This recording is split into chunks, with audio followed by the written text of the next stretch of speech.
या लोकगीताचे निर्माते कोण आहे हे आपल्याला कळत नाही। म्हणजे एकीकडून दुसरीकडे दुसरी म्हणते, पुन्हा तिसरी म्हणते आणि आपल्या पदराचं त्यात काही टाकते। कुठेतरी आपल्या आधारासाठी ही पद घेतली जायची, हे लोकगीत घेतले जायचे की घरची अस्तुरी जसा हळदीचा गाभा, पराया नारीसाठी पुरुष गल्लीवर उभा। नातेसंबंधातील वीण, ताणतणाव आणि त्यातून लोकगीतातून आत्मबळ मिळवण्याची शक्ती की शेती ही शरीराला खाद्य देते आणि साहित्य हे आपल्याला मनाला खाद्य देते की या कलात्मक पातळीवर सुद्धा हे लोकसाहित्य कुठेच आपल्याला कमी पडलेलं दिसत नाही। कसारा आले देती हात, वतारे आले देती पाय, सुताराच्या पलंगावरी ती निद्रा करत राही। एक बाई मी असं बोलताना पाहिली, पटकन नवऱ्याला अभ्यास झाला ना म्हणे, एवढे ठसन करायला लागले, पाळायले ना पोसायले आणि फुकट डोळे वाचायले। साहित्यामध्ये जर त्याचा योग्य पद्धतीने वापर झाला तर ते साहित्याला निश्चितच कलात्मक पातळीवर देतं आणि वाचकाला सुद्धा एक अवर्णनीय अशा प्रकारचा आनंद या म्हणी आणि वाक्प्रचारातून मिळू शकतो। तर अनेक गोष्टी आपल्याला समाजातून मिळत राहतात आणि लेखक म्हणून आपण त्याचं उपयोजन मग साहित्यातून करत जातो। वहिनीच्या अंगाचा येते अस्तुरीचा वास। मग वहिनीच्या अंगाला वास कशामुळे येते तर पुढच्याच ओळीत ती सांगते की दादाच्या खिशामध्ये केवडा बारो मास।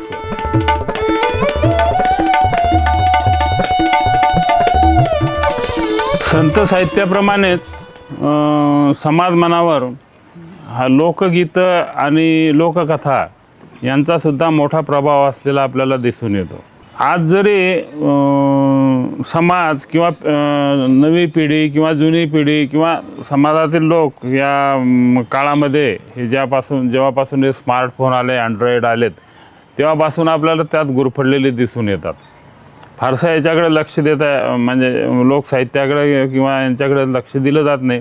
पण तसंही नाही की आज जर आपण पाहिलं की गुगलला किंवा यूट्यूबला हे अनेक लोकसाहित्यातली गीतं आहेत, अभंग आहेत, ओव्या आहेत, आपल्याला सहज त्या ठिकाणी उपलब्ध होऊ शकतात। पण लहानपणी मी ज्या काही लोककथा ऐकल्यात, लोकगीतं ऐकलेत, विशेषतः कथा तर ऐकल्यात रात्री आईच्या तोंडून वगैरे, किंवा कथा सांगणारे असे काही लोकच असायचे। पण जे काही लोकगीतं होते ते लोकगीतं खूपच प्रभावी होते। म्हणजे स्त्रियांच्या मनातील दैनंदिन कामातील भावना त्या स्त्रियांनी प्रकट केलेल्या आहेत आणि म्हणून या लोकगीताचे निर्माते कोण आहे हे आपल्याला कळत नाही। म्हणजे एकीकडून दुसरीकडे दुसरी म्हणते, पुन्हा तिसरी म्हणते आणि आपल्या पदराचं त्यात काही टाकते। अशा पद्धतीने हे लोकगीतं विकास पावलेले दिसून येतात। पुराणातल्या ज्या स्त्री व्यक्तिरेखा आहेत, मग द्रौपदी असेल, सीता असेल, यांच्याशी सुद्धा त्या स्वतःची दुःखाची तुलना करतात की राम कसा होता, सीता कशी होती, रामानं कसं सीतेला दुःख दिलं किंवा द्रौपदीनं कोणत्या यातना सहन केल्यात। मग ज्या वेळेस त्यांच्या आयुष्यामध्ये कुटुंबात किंवा समाजात जगताना असे काही प्रसंग येतात खचून जाण्याचे, त्यावेळेस मग लगेच त्या दृष्टांतातला आपल्या त्या पुराणातला तो दृष्टांत घेतात, तो दाखला घेतात आणि स्वतःचं जीवन सावरतात। उदाहरण जर द्यायचं झालं तर गावामध्ये जी नवमी व्हायची त्या नवमीत एक लोकगीत म्हटलं जायचं। आपल्या कैकेयीने दशरथ राजाकडे वर मागितलेला आहे आणि रामाला वनवासात पाठवलेलं आहे। रामाबरोबर सीताही निघालेली आहे वनवासात। पण सीतेचा काय दोष, सीतेनं कशासाठी वनवासात जावं, पण तिची पतिनिष्ठा असल्यामुळे ती वनवासात जायला निघते। मग रूप सुंदर सुकुमार बाई, कशी कैकेयीला दया आली नाही, खडे कंकर रुततील पायी, कशी कैकेयीला दया आली नाही। हे इतकं सुंदर असं लोकगीत बायकांनी तयार केलेलं होतं की सीतेचं रूप ते सगळं आपल्या डोळ्यापुढं साक्षात उभं राहतं की रूप सुंदर सुकुमार बाई, कशी कैकेयीला दया आली नाही, खडे कंकर रुततील पायी, कशी कैकेयीला दया आली नाही। असे कितीतरी असे पालुपत्यात कितीतरी दीर्घ अशा पद्धतीने सीतेला वनवासात कोणता त्रास होईल, काय होईल, कुठेतरी आपल्या दुःखाचं कुटुंबातल्या, कारण पूर्वी सासुरवास असायचा, एकत्र कुटुंब पद्धती असायची, सुनेला सासरवास व्हायचा, तर आपल्या दुःखाचं विरेचन व्हावं अशा पद्धतीनं कुठेतरी आपल्या आधारासाठी ही पदं घेतली जायची, हे लोकगीतं घेतले जायचे. रात्र न दिवस पुरुषाची ताबेदारी, अस्तुरीचा जन्म नको देऊ सख्या हारी. किती सुंदर ओळी आहेत की रात्रंदिवस पुरुषाची ताबेदारी करावी लागते. पूर्वी अशीच पद्धत होती. स्त्रियांना नोकऱ्या नव्हता, घराच्या बाहेर पडण्याचा अधिकार नव्हता, चूल आणि मूल सोडून जाता येत नव्हतं. आणि अशा पद्धतीत तिनं व्यक्त केलेलं दुःख. आणि बऱ्याच वेळा तर पूर्वी एका माणसाला 2-2, 3-3 बायका असायच्यात. मग ते सवतीचं दुःख ते त्या आपल्या यातून मांडायच्यात की हा पुरुष आपल्याला किती छळतो, ह्या त्या सांगायच्यात. आणि हे असं चालूच असतं. यातून आपल्या जगण्याचा आधारसुद्धा शोधायच्यात. एक लोकगीत तर मला खूप आवडते. म्हणजे त्यात ही स्त्री जिचा नवरा बाहेर खाली आहे आणि पुरुषाची जी वृत्ती असायची किंवा स्वतःची पत्नी असूनही त्याला दुसऱ्याची पत्नी चांगले वाटते, किंवा बाहेर खालीपणामुळे तो दुसरीशी अनैतिक संबंध ठेवतो.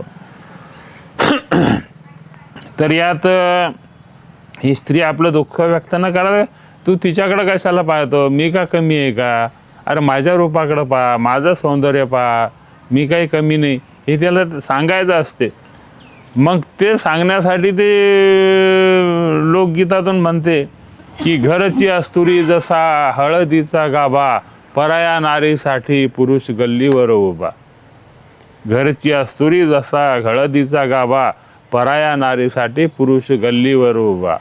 घरची अस्तुरी जसं कापसाचं बोंड, पराया नारीसाठी धुतो गल्लीवर तोंड. कशासाठी की तिला समजावं मी तिला दिसावं किंवा ती मला दिसावी याच्यासाठी. अशा पद्धतीनं ती सांगायची की अरे बा घरच्या अस्तुरीकडं पहा, तिच्या सौंदर्याकडं.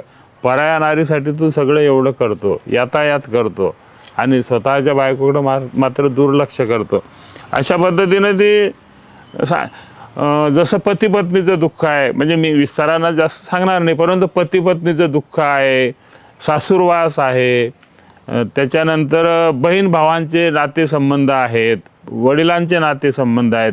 या सगळ्या नातेसंबंधांना या लोकगीतामध्ये अतिशय कलात्मक पातळीवर गुंफलेलं दिसून येतं.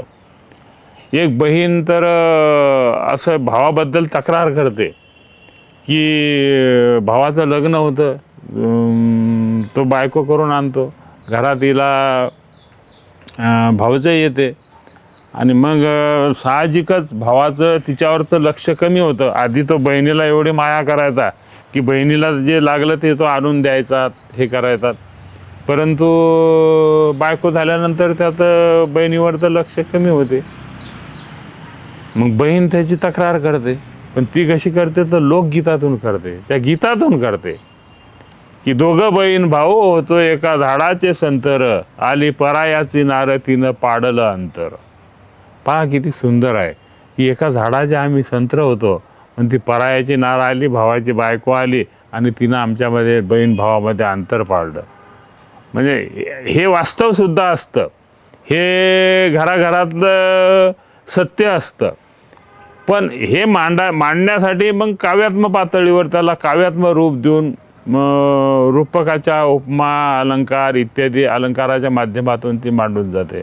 आणि म्हणून लोकगीतं मला महत्त्वाची वाटतात. जशी जगण्यातील सुखदुःख, नातेसंबंधातील वीण, ताणतणाव आणि त्यातून लोकगीतातून आत्मबळ मिळवण्याची शक्ती, हे सगळे या स्त्रिया करत आलेल्या आहेत. आणि म्हणून संत साहित्य असेल किंवा लोकसाहित्य असेल, हे कुठंतरी माणसाला जगण्याचं बळ देण्याचं फार महत्त्वाचं कार्य करत असते.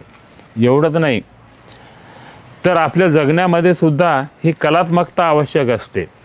ही कलात्मक पातळी, आपल्या खाणं पिणं जगणं हे तर आपलं रोजच असतं, परंतु कला ही आपल्या मनाला प्रसन्न ठेवते. म्हणजे अन्न हे आपल्या शरीराचं खाद्य असतं. म्हणजे आणि म्हणूनच असं म्हणतो मी की शेती ही आपल्या शरीराला खाद्य देते आणि साहित्य हे आपल्याला मनाला खाद्य देते. आणि म्हणून शेती आणि साहित्य हे दोन्ही गोष्टी महत्त्वाच्या आहे. आणि म्हणून माझ्या साहित्यात शेती येते, की शेती माणसाचं पोट जगवते आणि साहित्य माणसाचं मन भरवते. मग ते कोणत्याही प्रकारचं साहित्य असो, ते संत साहित्य असो, लोकसाहित्य असो, त्या कोणत्याही कथा असो, लोककथा असो, दैवत कथा असो, किंवा आपला छंद, कोणाला गायनाचा छंद असतो, कोणाला वाजवण्याचा छंद असतो, नृत्याचा छंद असतो. हे छंद माणसाच्या जीवनाला कलात्मक पातळीवर कुठेतरी उंची देतात. मला आठवतं की या कलात्मक पातळीवर सुद्धा हे लोकसाहित्य कुठेच आपल्याला कमी पडलेलं दिसत नाही. आमच्या गावात त्यावेळेस सखुरबा व्हायचा, नागपंचमीची गाणी व्हायचीत आणि मग ते झोके घेताना त्या बायका एक ओळ म्हणून त्या लयीत ते झोका घ्यायच्यात. पंचमीचा झोका तो प्रसिद्ध असायचा, गाण्यासाठी प्रसिद्ध असायचा. तर अशा त्या काळामध्येच सखुरबा बसवला जायचा. सखुरबा म्हणजे एक प्रकारचं कृष्णाचंच रूप ते, पण त्याला सखुरबा असं म्हणतात. की कशामुळं म्हणत असतील हा अजूनही माझ्या संशोधनाचा विषय आहे, की सखुरबा हे नाव का पडलेलं असेल. पण तो सुख देतो कुठंतरी आपल्याला, स्त्रियांना विशेषतः. कृष्ण हा सखा आहे, जसा तो द्रौपदीचा सखा आहे, भाऊ आहे, तसा तो स्त्रियांना सुद्धा आपला सखा वाटतो. आणि म्हणून त्याची प्रतिष्ठापना केली जायची.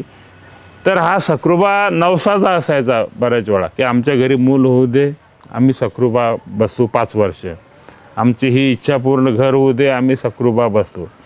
अशा इच्छा प्रदर्शित करून त्या सखुरबा, जिथं सखुरबा असेल तिची आराधना केली जायची, की हे सखुरबा आमची ही इच्छा पूर्ण होऊ दे, आम्ही सुद्धा सखुरबा बसू, 5 वर्ष बसू, 1 वर्ष बसू, असं. अर्थात हे सखुरबा जो बसवला जात, हा जो विधी असायचा, तर याचं कारण माझ्या दृष्टिकोनातून तर सामाजिक कारण जर शोधायला गेलं तर हे म्हणजे स्त्रियांच्या अभिव्यक्तीचं व्यासपीठ उपलब्ध करून देण्यासाठी हा सखुरबा बसवला जायचा. कारण काय व्हायचं, की त्या सखुरबाच्या निमित्तानं घराघरात बसलेल्या स्त्रिया रात्री त्या अंगणात जमायच्या आणि अंगणात फेर धरून विशिष्ट पद्धतीनं ठेका घेऊन विशिष्ट पद्धतीनं नृत्य करून त्या सखुरबाचे गाणे म्हणायच्यात. तर अशा या सखुरबाचे कितीतरी गाणे असायचे. आणि उत्तर रात्रीपर्यंत अगदी समरसून, अगदी प्रसन्न होऊन, अगदी चैतन्यानं ओसंडून ह्या स्त्रिया हे गाणे म्हणायच्या.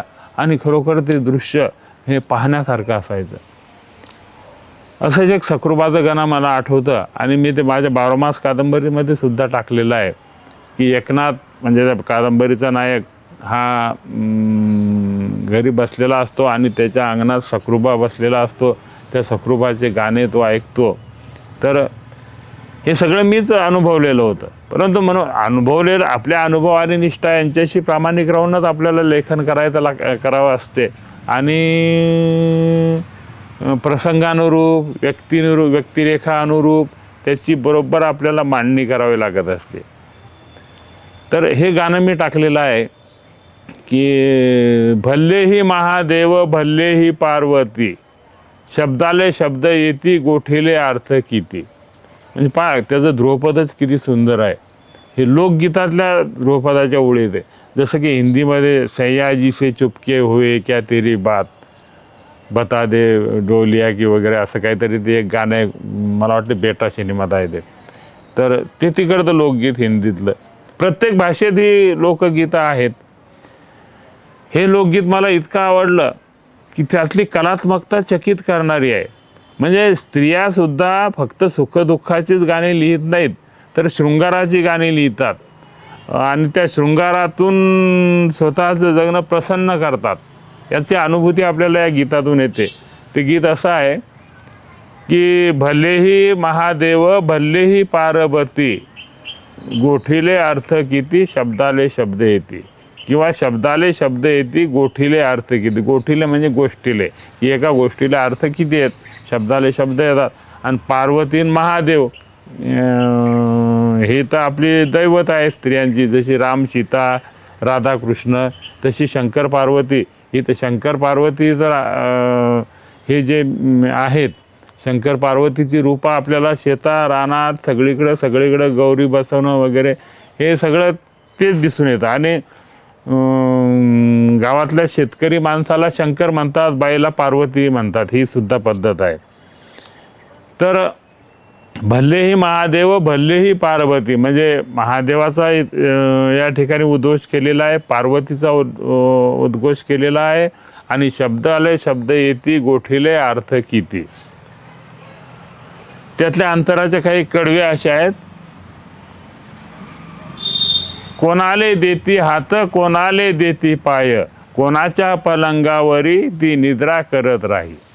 एक गट विचारतो दुसऱ्या गटाला की कोणाले देती हात कोणाले देती पाय, कोणाच्या पलंगावरी ती निद्रा करत राही. दुसरा गट उत्तर देतो, एकाले देती हात एकाले देती पाय, एकाच्या पलंगावरी ती निद्रा करत राही. आणि लगेच तिसरा गट असं म्हणून झालं की तिसरा गट त्याचं उत्तर देतो. तिथं खरी कलात्मकता दिसून येते की विषयाला कशी कलाटणी दिलेली आहे. आणि एकदम जे दृश्य येते आपल्या डोळ्यापुढं की कोणाला तरी हात देऊन राहिली बा, कोणाला तरी पाय देऊन राहिले, कोणाच्या पलंगावर झोपा लागली बा, कशी आहे बा हे. पण तिसऱ्या कडव्यातून लगेच त्याला कलाटणी मिळते की कसाराले देती हात वतारे आले देती पाय, सुताराच्या पलंगावरी ती निद्रा करत राही. म्हणजे कसाराला बांगड्या भरण्यासाठी हात देते, वताऱ्याला जोडवे घालण्यासाठी पाय देते आणि सुतारानं केलेल्या पलंगावर निजत राहते. म्हणजे आपल्या ग्रामीण भागातली जी कुटुंब संस्था होती आणि जी बलुतेदारीची पद्धत होती, ती बलुतेदारीची पद्धतसुद्धा या गीतातून आपल्याला दिसून येते. म्हणजे अशा पद्धतीने हे गाणं, कोणाले पाहत होती कोणाच्या मुखाकडे पाहून ती हसत होती, कोणाले लावत होती कोणाले दाबत होती, कोणाच्या मुखाकडे पाहून ती हसत होती. तर ती काजळाले लावत होती पदराले दाबत होती आणि आरशाच्या भिंगाकडे पाहून ती हसत होती. भल्लेही महादेव भल्लेही पार्वती, शब्दाले शब्द येती गोठेले अर्थ किती. म्हणजे अशा पद्धतीची ही कलात्मकता या लोकगीतातून आपल्याला दिसून येते. लोकसाहित्यामधला आणखीन एक महत्त्वाचा घटक, त्याचाही माझ्यावर खूप खोलवर प्रभाव झालेला आहे एक लेखक म्हणून, एक कवी म्हणून, आणि तो म्हणजे म्हणी आणि वाक्प्रचार. ग्रामीण भागातल्या ज्या म्हणी वाक्प्रचार लोकांच्या ठायी ठायी आपल्याला ऐकायला मिळतात. पटकन लोक बोलून जातात, पण त्या म्हणी आणि वाक्प्रचारातून फार मोठा आशय सांगितलेला असतो. जसे तुकाराम महाराजांच्या की ओले मूळ भेदी खडकाचे अंग अभ्यासाची संघ कार्यसिद्धी, ह्या अतिशय कमी ओळीतून आपल्या जगण्याचं तत्त्वज्ञान सांगितलेलं आहे. कसं जगलं पाहिजे, झाडासारखं जगलं पाहिजे, त्याच्याकडं पाहून जगलं पाहिजेत, हे जसं आपल्याला शिकवते. तसे ज्या म्हणीसुद्धा लोकमानसामध्ये ज्या रुजलेल्या आहेत, त्या म्हणी भाषेला सौष्ठव प्राप्त करून देतात, संवादाला सौंदर्य प्राप्त करून देतात. तुमचा जो संवाद पुढं जात राहतो त्याला कलात्मकता प्राप्त करून देतात. आणि म्हणून म्हणी आणि वाक्प्रचार हे माझ्या कादंबरीचं एक वैशिष्ट्य आहे, माझ्या कथा कादंबरीतलं. कारण खूप म्हणी आणि वाक्प्रचार मी वापरलेले आहेत. अर्थात ह्या म्हणी वाक्प्रचार मी स्वतः ऐकायचो, पटकन लिहून घ्यायचो. किंवा बऱ्याच वेळा माझी बायको वनिता ही बायकात वावरायची. बायकांच्या म्हणी वेगळ्या असतात, त्या गोपनीय असतात, आणि त्या ती लिहून घ्यायची आणि मला सांगायची, मला दाखवायची. हे सगळं मी त्या एवढ्या माझ्यावर प्रभाव करायच्या. आणि मग कथा लिहित असेल किंवा कादंबरी लिहित असेल तर त्या प्रसंगानुरूप त्या बरोबर माझ्या कथेमध्ये येत गेल्यात. आणि त्यामुळं त्या कादंबऱ्यांनासुद्धा एक पण म्हणी आहेत, हे आहेत म्हणून त्यांचाच भडीमार नुसता निरर्थक करण्यात अर्थ नसतो. योग्य ठिकाणी त्या म्हणीचा वापर आपल्या साहित्यामध्ये झाला पाहिजे. त्याला काहीतरी अशी एक पूर्वपीठिका असते, एक बैठक असते, काहीतरी कारणमीमांसा असते. म्हण अशीच तयार होत नाही, काहीतरी कारणमीमांसा घेऊन ती म्हण तयार होत असते. की माझ्या तहान कादंबरीमध्ये राघोजी शेवाळे आहे, तर त्याच्याकडे एक शेजारचा माणूस त्याला उसने पैसे मागायला येतो, कारण त्याला असं वाटतं की याचा जो मुलगा आहे बबन शेवाळे यांनी खूप पैसा कमावलेला आहे, पाण्याच्या व्यवसायामध्ये खूप पैसा कमावलेला आहे, मग हा आपल्याला पैसे देईल बा, उसने आपली बायको बिमार आहे, आपल्याला पैसे देईल. मग हा म्हणतो गडा राघोजी तात्या मला पैसे द्या ना, बायको खूप बिमार आहे, आता माझ्याजवळ तर काही नाही गडा पैसे. असं कसं काय म्हणता, म्हणजे तुमच्याकडे पैसे नाही, हे तर काही झालं म्हणते, तुमचा बबन्या किती पैसे कमावते. मग त्याने एवढे पैसे कमावायला केले, काय केले, त्या बबन्या एका पोरीच्या नादी लागून ते पैसे कमावत असतो. तर त्यावेळेस तो राघोजी शेवाळे सहज म्हणून बोलून जातो की काय सांगू गड्या गोविंदा तुला, माझ्या घरातल्या काय गोष्टी तुला सांगून फायदा आहे, सांगलं तेवढं पांगलं, म्हणून नाही सांगलं तेच चांगलं. ही म्हण त्या ठिकाणी योग्य बसली. एखादा नवरा असतो, तो काही काम करत नाही. आपण पाहतो समाजात असे निष्क्रिय नवरे असतात, ते घराकडं लक्ष देत नाहीत, सामान सुमान आणून देत नाहीत, निष्क्रिय असे बसलेले असतात आणि घरी आले की बायकोवर ठसन गाजवतात, किंवा काही निव्वळ आपल्या सासऱ्यावरच, सासऱ्याकडून हे आण, सासऱ्याकडून ते आण, किंवा घरी आले की बायकोवर ठसन गाजवणं, हे केलं नाही का, ते केलं नाही का. पण बाया कितीक दिवस ऐकून घेतील. एक बाई मी असं बोलताना पाहिली, पटकन नवऱ्याला, हा बस झालं ना म्हणे, एवढे ठसन करायला लागले, पाळायले ना पोसायले आणि फुकट डोळे वाचायले, म्हणजे तुम्ही पाळून नाही राहिले, पोसून नाही राहिले आणि फुकट डोळे वाचता, बस झालं तुमचं, आता लोक ऐकलं, आता नाही ऐकणार. लहान पोरगा जर समजून घ्या आडून बसतो एखाद्या वेळेस खाताना, तर त्याची आई त्याला सहज खेड्यात बनवून जाते की नाही मला हेच पाहिजे, मी हे खाणार नाही, मला भातच पाहिजे, मी हे खाणार नाही, भाकर खाणार नाही. आणि मग जा, नाही खात तर नको खाऊ, सुकडाळ घे, सुकडाळ घे, म्हणजे सुकानं तिकडं जा. आणि मग ते पोरगं येते, भूक लागल्यावर पोटात कावळे करायला लागतात, आणि मग कुठेतरी दुर्डे शोधायला लागते, आणि आहे तीच भाकर खायला लागते. आई पटकन त्याची म्हणून जाते की हे असं आहे पोरगं आमचं, मानानं खायना तूप रोटी, आता निजल्या उखळसाठी. उखळसाठी याला सुद्धा म्हणजे तेव्हाचा अर्थ आहे एक, की उखळात असं काढल्या जाते धान्य, आणि ते धान्य काढल्यानंतर काही त्यातले कण त्या उखळाच्या बाजूला हे राहतात. मग रात्री जेवणार बाबू, तर ते म्हण नाही मी नाही जेवत, मला राग येईल. आणि मग रात्री भूक लागलं की असं त्या उखळाजवळ सरपटत जातं, आणि त्या उखळाजवळ जे काही कण असतील धान्याचे वगैरे ते आपलं चाटत बसतं. म्हणजे वास्तवाचा त्या कोण्यातरी बाईनं ते पाहिलं की हा मोठा आडून बसला होता, पण आता ते उखळाजवळचे दाणे खाऊन राहिला, म्हणून उखळ चाटून राहिला. एक बाई किराणा दुकानात आली होती, म्हातारी होती, आणि मी त्या दुकानात थांबलेला होतो. तर त्या बाईचा मुलगा नोकरीला होता शहरात, पण त्याच्या बदल्या व्हायच्या, या गावावरून त्या गावाला, त्या गावावरून त्या गावाला. मग ती बाई किराणा दुकानावर आली, त्याला मागायला लागली की हे पाहिजे ते पाहिजे. मग कोणीतरी त्या दुकानात दुसरं गिराईक होतं, त्यानं म्हटलं काय आजी तुम्ही कशाला या गावात राहता, आता तुमचं पोरगं तर एवढ्या मोठ्या नोकरीवर आहे, तुम्ही बसता आपले इथं टोले घेत, हे न्या ते न्या, मस्त पोराकडं राहायला पाहिजे, त्याच्याकडं तर खायला प्यायला पाहिजे, सुखात राहायला पाहिजे, तुम्ही काहून अशी एवढी इथं दलिंद्री भोगता. तर ती बाई पटकन म्हणून गेली, अरे काय सांगा म्हणे बाबा, तू खूप चांगलं, तू गण सांगू राहिला, पोरगं गण सुखात ठेवते, पण माई अशी गत झाली म्हणे आता की आंबा पाडे आला आणि कावळ्याला मुखरोग झाला. पहा किती सुंदर म्हण, की आंब्याला पाड आलेला आहे, कावळ्यासाठी तर ते म्हणजे पर्वणीय आहे, पण त्याला तो खाता येत नाही, कारण त्याची चोच दुखवलेली आहे. तर अशा पद्धतीनं ह्या सगळ्या म्हणी, हे सगळे वाक्प्रचार असे कितीतरी माझ्या कादंबरीत म्हणजे हजारो म्हणी आढळून येतील. पण ह्या सगळ्या म्हणी प्रसंगनिष्ठ आहेत, आणि त्या कादंबरीत, त्या कथेत, त्या प्रसंगानुरूप त्या चपकल बसतील अशा प्रकारची मी दक्षता घेतलेली आहे. आणि म्हणून जशी या लोकांच्या जगण्यामध्ये ग्रामीण भागात राहणाऱ्या अनेक खेड्यापाड्यातील मायमावल्या असतील, लोक असतील, या सगळ्यांच्या जगण्यांमध्ये संत साहित्यातील जी सुवचनं आहेत, जे अभंगाच्या ओळी आहेत, ओव्या आहेत, ह्या ओव्या त्यांच्या जगण्याला प्रसन्नता मिळवून देतात, जगणं सुकर करतात, जगण्याचं आत्मबळ देतात. त्याच पद्धतीनं साहित्यामध्ये जर त्याचा योग्य पद्धतीने वापर झाला तर ते साहित्याला निश्चितच कलात्मक पातळीवर देतं आणि वाचकालासुद्धा एक अवर्णनीय अशा प्रकारचा आनंद या म्हणी आणि वाक्प्रचारातून मिळू शकतो. म्हणून म्हणी आणि वाक्प्रचारांचा साहित्यातील वापर अगदी प्रसंगनिष्ठ, प्रसंगानुरूप त्या म्हणी येणं आवश्यक आहेत. त्या म्हणी आल्यानंतर त्या साहित्याचा दर्जा निश्चितच वाढतो, कलात्मकता वाढते.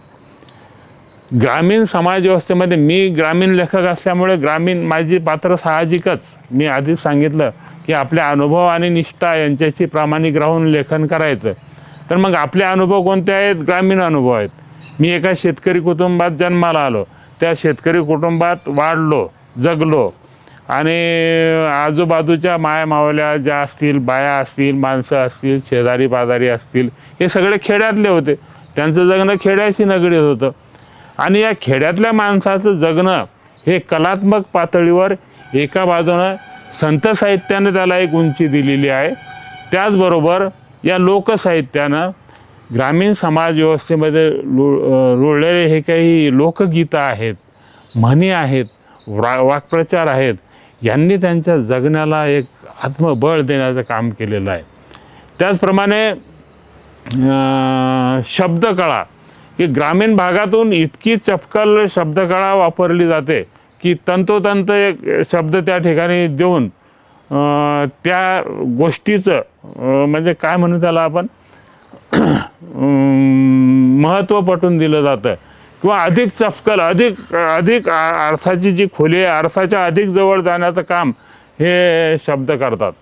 असाच मी एक दिवस आमच्या गीते सरांच्या फार्म हाऊसवर बसलेला होतो, तर त्यांनी मला एक शब्द सांगितला की म्हणे, अरे आता सर मी एक नवीनच शब्द ऐकला की त्यांनी ते झाड वगैरे छाटून टाकलं आणि ते उचलायच्या काड्या वजनदार होत्या, त्या फांद्या जरा वजनदार होत्या, ते उचलायच्या होत्या त्यांना.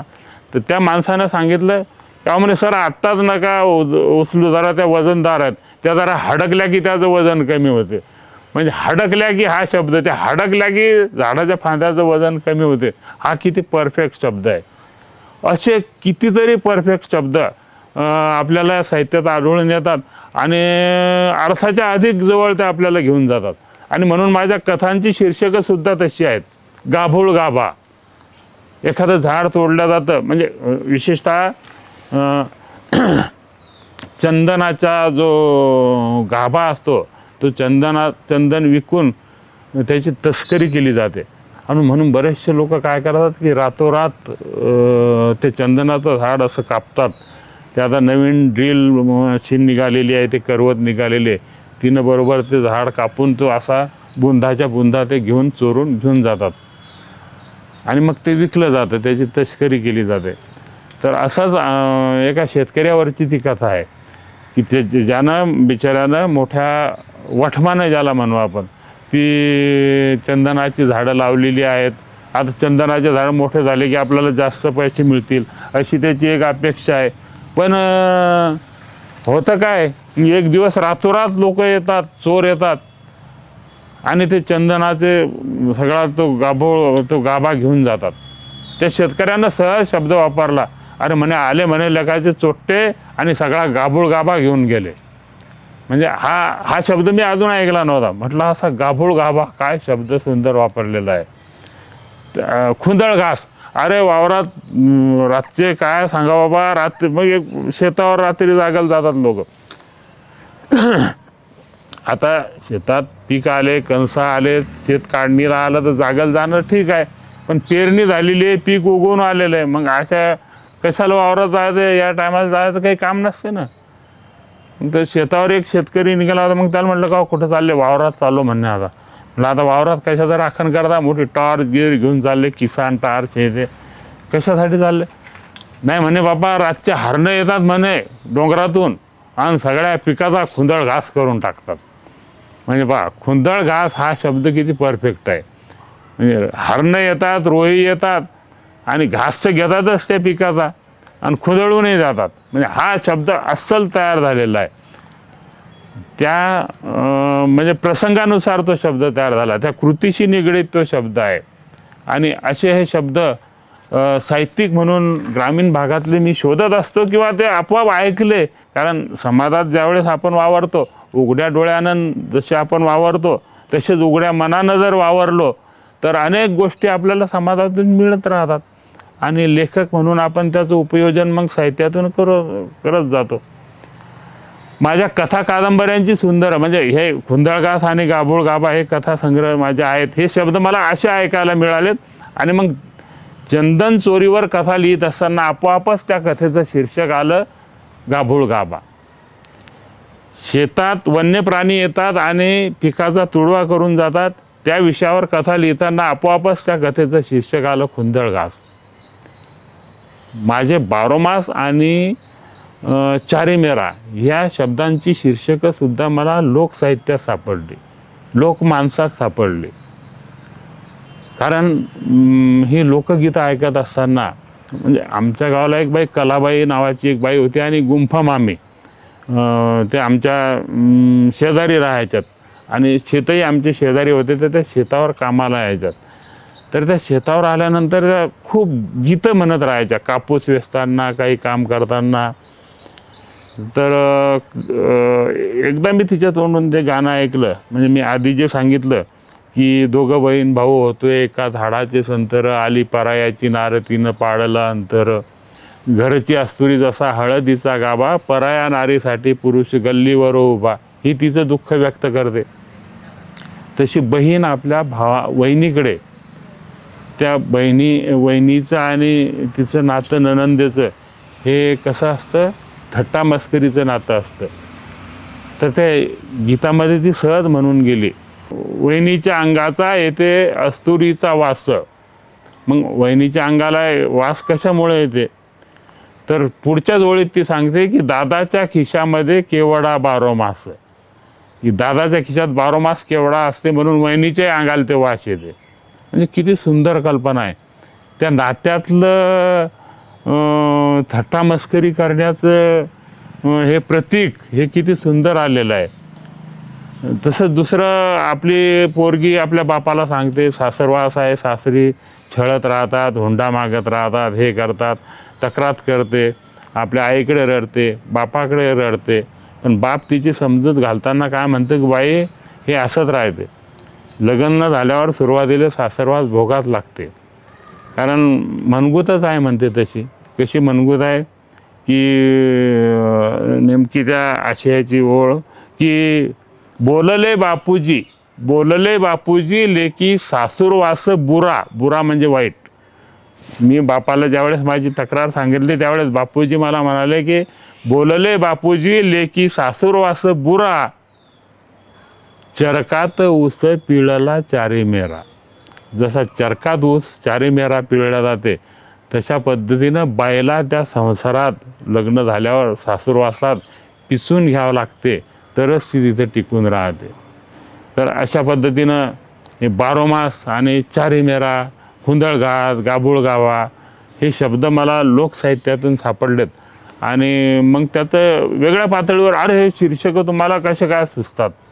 तर ते अशा पद्धतीनं आपण जर शोधत राहिलं उघड्या मनानं तर आपल्याला हे संत साहित्य आणि लोकसाहित्य एक रसिक म्हणून जसं समृद्ध करतं, तसं एक लेखक म्हणून आपल्या साहित्यातून उपयोजन करण्यासाठी ह्या गोष्टीसुद्धा मला खूप महत्त्वाच्या वाटत आलेल्या आहेत. आणि म्हणून माझ्या साहित्य निर्मितीत संत साहित्याचं आणि लोकसाहित्याचं महत्त्वाचं योगदान आहे असं मी मानतो.